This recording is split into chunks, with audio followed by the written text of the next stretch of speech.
aquí lo más importante, y de hecho quiero empezar justo con eso, es que muchas veces tú puedes empezar a buscar por todo tipo de medios, digamos, videos en YouTube, tutoriales, blogs, guías. ¿Cuál es la computadora ideal para ti? Pero realmente tú debes de saber que eres la única persona que va a poder tomar esa decisión, porque cada uno de nosotros tiene requisitos diferentes. Por ejemplo, a mí justo ahora para mi siguiente computadora me importa mucho que sea muy portable y que tenga una tarjeta gráfica que me permita jugar. Básicamente eso es todo lo que yo busco y ya elegí una. Pero siempre son muchas más características que tenemos que ver. Es decir, una computadora es un dispositivo bastante complejo donde se mezclan o trabajan en conjunto varios dispositivos. Nosotros tenemos que va a haber un CPU, vamos a tener un GPU, vamos a tener que buscar almacenamiento y memoria RAM. Sin entrar en detalles como si el teclado es bueno y me sirve para escribir bastante, o si, por ejemplo, yo necesito una pantalla que tenga un rango de Adobe RGB de muy alto nivel porque yo trabajo con imágenes, con fotografía, etc. Entonces, una vez dicho esto, vamos a hablar parte por parte todos los componentes que nosotros vamos a tener que elegir. Voy a darles unos cuantos tips para que ustedes piensen y al final del video les voy a mostrar algunos modelos con los que yo me he encontrado en mi búsqueda por un computador nuevo también. Comenzamos por el CPU. Cabe destacar que el mercado de las laptops hoy en día está dominado por Intel. Intel tiene en su más reciente generación de CPUs una diversidad de gamas o de lugares, digamos, mercados que ellos van a atacar con sus modelos. Ellos tienen un modelo que va a ser de súper bajo consumo, que son 4.5 watts hora. Eso lo puedes ver en las netbooks más delgadas o en las computadoras que necesitan tener una mayor duración de batería. Recuerda, el wattaje del CPU va a ser algo vital para determinar el tiempo que va a durar la batería de tu laptop en funcionamiento. Después, ya que estamos hablando de esto, hablemos un poquito de qué pasa con Intel. Cuando tú estás buscando un computador, debes de tener bien claro cuál es el propósito que vas a darle. Por ejemplo, si lo vas a querer utilizar simplemente para trabajar con una suite de ofimática en la nube, digamos Office 365, o vas a estar utilizando Google Docs, vas a estar haciendo exposiciones, vas a estar trabajando con tablas de Excel, tú puedes utilizar algún procesador de una gama de bajo consumo que no necesite darte toda la potencia que tú necesitas, por ejemplo, para aplicaciones más avanzadas, como edición de video, edición de fotografía, diseño 3D y más. Intel tiene hoy por hoy tres gamas, la gama U, que son de ultra bajo consumo, y en computadores móviles tienen la gama HQ, que son los CPUs que van a tener mayor rendimiento. Entonces, si tú realmente lo que vas a estar haciendo es trabajar con aplicaciones pesadas en cuestión de procesamiento, digamos, una computadora con Ubuntu que utilizas para poder programar, para poder compilar aplicaciones pesadas, entonces necesitas ir apuntando a un procesador de la gama HQ. Muchas veces vas a estar compilando en un lugar donde tengas conectada tu computadora a la energía eléctrica, entonces no necesitarías irte por un U, que es la gama más específica, la gama que más funciona para aplicaciones de bajo consumo energético, es decir, donde tú necesitas que la batería te dure bastante. Vas a estar fuera trabajando, analizando números en hojas de cálculo y nada más. Aquí viene otro tip y muy importante que lo tomen en cuenta. Muchas veces cuando tú estás buscando una computadora ideal para ti, no vas a tratar de irte por el CPU de la generación más reciente, en el caso de Intel es séptima generación, y no necesariamente eso es lo ideal para ti, ya que el mismo Intel dice que tiene incrementos en rendimiento totales, considerando rendimiento de batería, rendimiento de transferencia de archivos y todo, promediados en 19% entre una generación y la otra. Y eso te va a costar $200 más, $100 más, debes de tenerlo en cuenta y quizás tú no necesitas tener el CPU más reciente. Tú podrías bajarte fácilmente un procesador de sexta generación, hablando de los Intel, y obtener la computadora que te va a funcionar por el resto de tu tiempo en lo que la necesites, ya sea laboralmente, en el resto de tu universidad, el resto de tu preparatoria o de tu colegio, según la región donde estés de Latinoamérica o España, ¿no? Entonces, esto es muy importante que lo tomen en cuenta. Siempre que ya tienen quizás un modelo de CPU, digamos, yo quiero un i5 de la gama U, que es de bajo consumo, trata de no buscar el de séptima generación, sino poder buscar el de sexta y comparar. Aquí les quería hacer una encuesta antes de continuar. ¿Ustedes saben qué es un GPU? ¿Para qué lo utilizan? Y bueno, sin más, pasemos a lo siguiente. Los GPUs. Muchas veces tú tienes que considerar de nuevo, la aplicación que le vas a dar a tu compu. Si tú no vas a estar jugando, aunque quisieras, a lo mejor tienes un budget o un presupuesto muy limitado para poder comprar tu compu, necesitas algo que te rinda muy bien y que te funcione para la escuela de la mejor manera posible, yo me iría por un buen procesador, es decir, un Intel i7 de la gama U para que me dure la batería y no pensaría en la tarjeta gráfica. Y de paso sirve que puedes estudiar más, entonces ni no te distraes con tantos juegos. Porque este componente en particular incrementa muchísimo el precio de tu equipo. Hoy en día, por suerte, las GPUs son mucho más, de mucho mejor rendimiento que antes. Y esto es algo que vale la pena mencionar. Nvidia, que es quien domina el mercado de los GPUs en el mundo de los laptops, recién lanzó hace aproximadamente 6 meses la gama móvil de GPUs de su serie 10, es decir, la Nvidia 1060, la Nvidia 1070 y la Nvidia 1080. Estas tarjetas de video son igual de potentes que la que podrías encontrar en una computadora de escritorio. Y por eso, esta vez, este salto generacional con su gama anterior, que eran las 900, fue brutal. Es decir, si tú compras una laptop con una tarjeta de video Nvidia 900, hoy en día estarías tirando tu dinero porque es algo que no pasa muy a menudo. Un salto tan grande de una generación a otra, como lo que se vivió en este momento, es algo que vale la pena, así tengas un budget limitado, si tú quieres jugar, a hacer un ahorro más grande, como, no sé, te van a costar $100 más, pero va a valer totalmente la pena. ¿Para qué podemos utilizar GPUs? Son dos áreas de aplicación principales. La primera sería videojuegos, obviamente.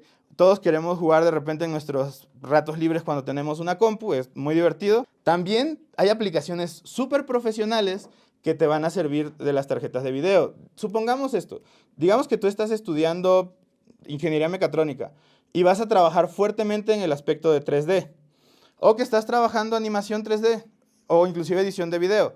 Para eso hay tarjetas de video especializadas que nosotros podemos adquirir en nuestros equipos, y estas sí cuestan muchísimo más, el doble de una tarjeta de video normal en las gamas más bajas. Entonces, si tú tienes uno de estos trabajos o de estas labores, debes de tomarlas en cuenta. Son las NVIDIA Quadro y las AMD FirePro. Estas están optimizadas y tienen certificaciones de parte de los fabricantes de los software que van a trabajar con 3D y tienen una arquitectura diferente que les permite hacer esto. Seguimos, y este aspecto es muy importante. No importa la aplicación que tú le vayas a dar, esto es lo que más rendimiento puede, lo que más puede tener un impacto directo en el rendimiento al momento de trabajar con tu equipo, el disco duro. Y aquí es como algo chistoso, es que ya ni siquiera se llaman así. Ahora son Solid State Drives, los SSDs y los NVMe. Básicamente, ¿qué pasó con los discos duros? Eran una de las piezas que más lentitud agregaban a las computadoras, y conforme los CPUs, GPUs seguían incrementando su capacidad de procesamiento, estos se quedaron atrás. ¿Por qué? Porque tienen una limitación física. Es decir, un disco duro normal tenía dentro un motor que giraba a altas revoluciones. Según el modelo que compraras, estaban los de 3000, 5000 y 7200 revoluciones. Pero eso cambió el día que los fabricantes de memoria pudieron meter suficientes gigas en una tarjeta y conectarlo por el protocolo SATA. Así nacen los SSDs, que son estas cajitas de aluminio que van a tener mucho mayor rendimiento porque se olvidan de la parte física y ya no hay una aguja que tiene que buscar la información dentro de tu disco, literal. Y hoy en día están los más recientes, que son los NVMe. Básicamente estos cambiaron en que es por medio del puerto PCI Express o una variación según por el cual tú lo conectes, y este tiene mucho mayor capacidad de transferir datos que el protocolo SATA. Básicamente lo que ellos se saltaron es el chip de SATA y ahora se conectan directo a los procesadores. Puedes acceder a tu información mucho más rápido. En esta parte el tip que es muy importante es, no importa la aplicación que tú le vayas a dar a tu compu, imagínate que quieres trabajar con videos muy pesados, bueno, es súper obvio que un disco duro rápido te va a agilizar este proceso del simple hecho de poder guardar más rápido toda la información que generaste. Si tu CPU está renderizando bastante más rápido que tu disco duro, eso te generaría un cuello de botella y haría que tu trabajo fuera mucho más lento. En cambio, con un disco duro que no lo haga, tú vas a poder trabajar de manera muy fluida. Pero eso no solo se queda ahí. Por ejemplo, los NVMe son muy bien recibidos por fotógrafos. Eso quizás no se lo imaginaban, pero las imágenes en RAW pesan muchísimo comparado con una imagen normal, y entonces su flujo de trabajo o su workflow también se ve muy beneficiado. Sin duda, si tienes una computadora vieja, y aquí sería como otro tip, No hay necesidad a veces de comprar una computadora nueva, puedes probar poniendo un SSD. Esto yo lo hice con la compu que usaba en la universidad y realmente es como darle una segunda vida o como decimos, un segundo aire, ¿no? La computadora vuelve a tomar un muy buen rendimiento y te sirve para poder seguirla utilizando. La desventaja de estas unidades de almacenamiento es que son bastante caras comparadas con un disco duro tradicional. Entonces yo aquí lo que recomiendo mucho es, vete por un SSD de 128 GB o uno de 256 y no hay problema. Puedes comprarte después un disco duro externo que es bastante barato o puedes pagar algún servicio de almacenamiento. En mi caso yo hago eso. Tengo un disco duro principal de 256 GB y utilizo Dropbox. Siguiente, la memoria RAM. Bueno, esta es otra parte que tú debes de considerar de nuevo, según lo que vas a hacer. Y aquí no es tan importante hoy en día que tú metas mucha RAM, aunque era un número que hace apenas 6 años, no me van a dejar mentir, todos presumían como, no, mi compu ya tiene 8 GB de RAM. Y es muchísimo, ¿no? Nunca se cuelga. Pero esto ya dejó de ser así del todo. Básicamente tú vas a necesitar mucho espacio de almacenamiento en RAM para ciertas cosas específicas. Por ejemplo, recuerda, y aquí tengo que hacer una pequeña explicación, ¿qué es lo que se está guardando en RAM? Bueno, imagínate que tú estás trabajando con un documento de texto en Word. Todo el texto que tú estás introduciendo, todo ese texto se convierte en información que se guarda en tu memoria temporal. Cuando tú le das al archivo guardar, esa información pasa a guardarse a tu disco duro. Eso es como un proceso básico, pero no solo aplica en Word. Imagínate que tú abriste una foto en Lightroom para editarla. Lightroom te genera una copia de esa foto porque no modifica siempre la original. Tú tienes la opción de que toda la edición se guarde en un archivo independiente. Entonces, ¿qué pasa aquí? Cuando tú abriste esa foto, toda esa información se carga en RAM. Entonces, estás cargándole 20 megas más y va creciendo conforme tú vas aplicando cambios y operaciones a la foto. Pero igual, una foto no sigue justificando tener 16, 32 o 64 gigas de RAM.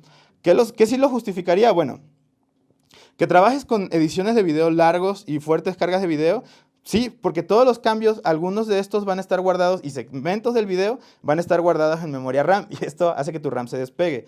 Pero también aplicaciones de trabajo en 3D y cosas por ese estilo donde tú vas metiendo assets, mezclando gráficos y todo este tipo de cosas generan snapshots en RAM o archivos en RAM que van a ser bien pesados. Por eso tú puedes ver las workstations o computadores para trabajo profesional de edición de video, diseño 3D, etcétera, que te vienen con configuraciones de 16 GB de RAM mínimo, 32 o 64. Entonces, ¿cuál es la RAM recomendada siempre? Por estándar vas a tener 8 GB y eso te va a funcionar bastante bien en casi la mayoría de los casos de uso.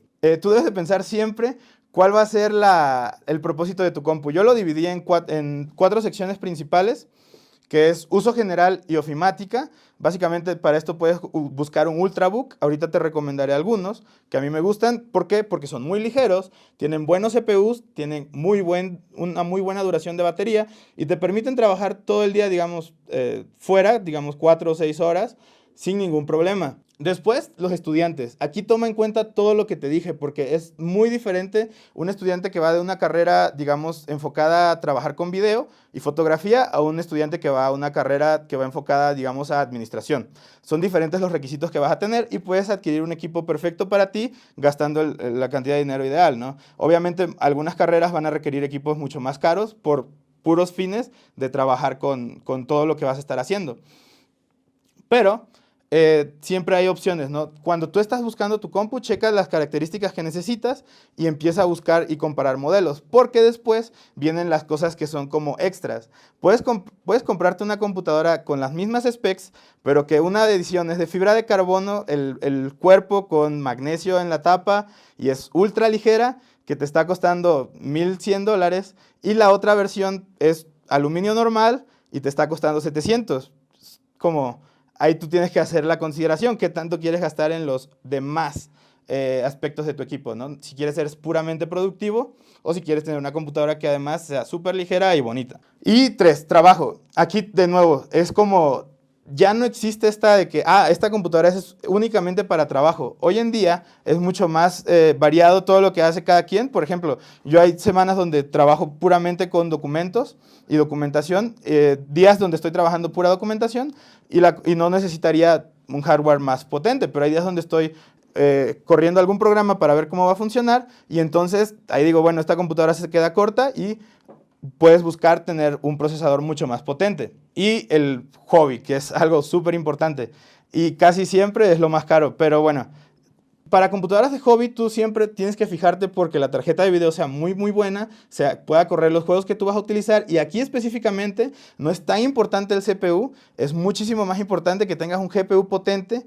que te va a poder correr juegos que salen en un año, 2 o hasta 3 en el máximo de los casos, porque casualmente esta es una de las áreas donde más rápidamente el hardware se va volviendo obsoleto, por los mismos avances que tienen las compañías que hacen videojuegos, que cada vez tienen cada vez tienen gráficos mejores, como mayores tecnologías para renderizar las escenas, y esto pues es más demandante en los recursos de tu computador.